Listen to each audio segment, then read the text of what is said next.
चलिए इस वीडियो में हम बात करेंगे केरल की राजनीति की। दरअसल वीडी सतीशन की कैबिनेट में 12 दुश्मन सामने आ गए हैं।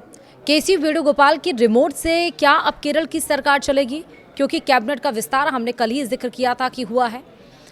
विस्तार से हम समझते हैं। नमस्कार, आप देख रहे हैं न्यूज़ 18 का डिजिटल प्लेटफॉर्म। मैं हूं आपके साथ श्रुति श्रीवास्तव। केरल में वीडी सतीशन भले ही मुख्यमंत्री बने हैं, लेकिन उनकी 20 सदस्यीय कैबिनेट में 12 ऐसे चेहरे हैं जो नहीं चाहते थे कि वह मुख्यमंत्री बने। वीडी सतीशन ने 12 ऐसे नेताओं को मंत्री बनाया है जो कांग्रेस महासचिव केसी वेणुगोपाल को मुख्यमंत्री बनाना चाहते थे।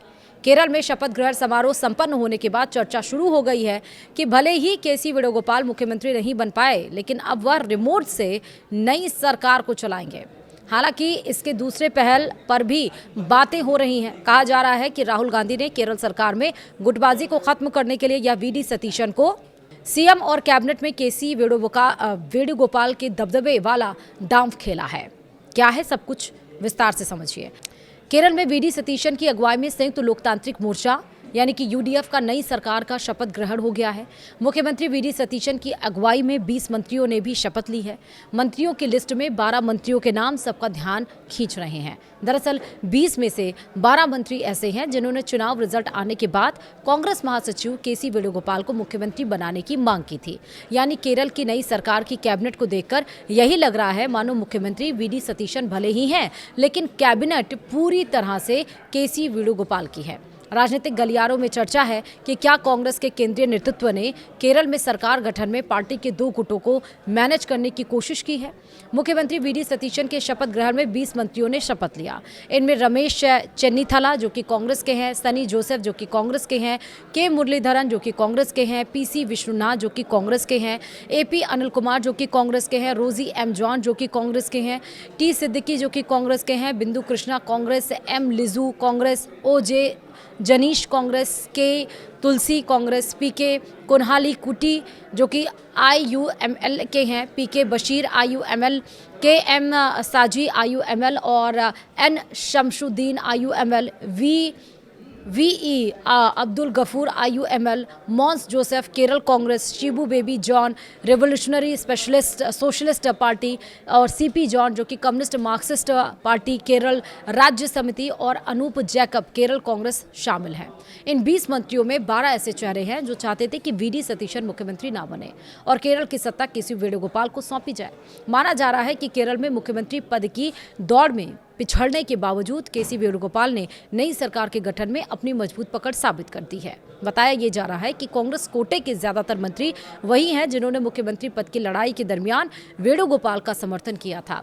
इनमें सनी जोसेफ, एपी अनिल कुमार, रोजी एम जॉन, ओजे जनीश कुमार, पीसी विश्वनाथ, बिंदु कृष्ण और टी सिद्दीकी जैसे नाम शामिल बताए जा रहे हैं। के तुलसी को भी वेणुगोपाल खेमे के करीब माना जा रहा है। वह पलक्कड़ से कांग्रेस सांसद वीके श्रीकंदन की पत्नी है। वहीं के मुरलीधरन के रुख को लेकर साफ तस्वीर सामने आई है। ऐसी भी चर्चा है कि मुख्यमंत्री पद की दौड़ के दरमियान कांग्रेस के 44 जिलों ने वेणुगोपाल के समर्थन में अपनी राय दी थी। नई कैबिनेट में उनकी दलों की मजबूत पहचान को इसी राजनीतिक ताकत का संकेत माना जा रहा है। केरल में वीडी सतीशन के नेतृत्व वाली सरकार के शपथ ग्रहण पर कांग्रेस महासचिव केसी वेणुगोपाल ने कहा कि संयुक्त लोकतांत्रिक मोर्चा यानी कि यूडीएफ सरकार के पास मंत्रियों की सबसे सक्षम टीम में से एक है। वह जनता की आकांक्षाओं के अनुरूप आगे बढ़ेगी। उन्होंने ये भी कहा कि यूडीएफ सरकार में हमारे पास मंत्रियों की सबसे सक्षम टीम में से एक है। राज्य एक ऐसी नई शासन व्यवस्था की आशा में प्रतीक्षा कर रहा है जो अनावश्यक विवादों में उलझने के बजाय सार्थक परिवर्तन ला सके और जनता के लिए कार्य कर सके। वहीं यूडीएफ सरकार इस जिम्मेदारी के लिए खुद को तैयार कर रही है और उसे कार्य करने के लिए समय दिया जाना चाहिए। उन्होंने कहा कि चुनाव के दरमियान यूडीएफ की ओर से दी गई 5 गारंटी लागू की जाएगी। इन गारंटियों में महिलाओं के लिए मुफ्त बस यात्रा और कॉलेज जाने वाली छात्राओं के लिए 1000 रुपए की मासिक सहायता शामिल है। विपक्षी दलों और कुछ जातियों के नेताओं की ओर से यूडीएफ में इंडियन यूनियन मुस्लिम लीग यानी कि आईयूएमएल की प्रमुखता को लेकर की गई आलोचना का जवाब देते हुए वेणुगोपाल ने कहा कि इस तरह की टिप्पणियां सरकार के सत्ता में आने से पहले ही विवाद पैदा करने के प्रयास हैं। उन्होंने कहा कि इस तरह के जहरीले बयानों से बचना चाहिए। आगे बोला, चुनाव परिणामों से ही स्पष्ट हो गया है कि केरल के लोग सांप्रदायिक ध्रुवीकरण को स्वीकार नहीं करते। IUML को बार बार निशाना बनाना समाज में फूट डालने का जानबूझकर किया गया प्रयास था और इसके पीछे नेक इरादे नहीं थे। केरल एक ऐसा प्रदेश है जहां प्रेम और सांप्रदायिक सौहार्द पनपते हैं, न कि यहां विभाजनकारी राजनीति सफल हो सके।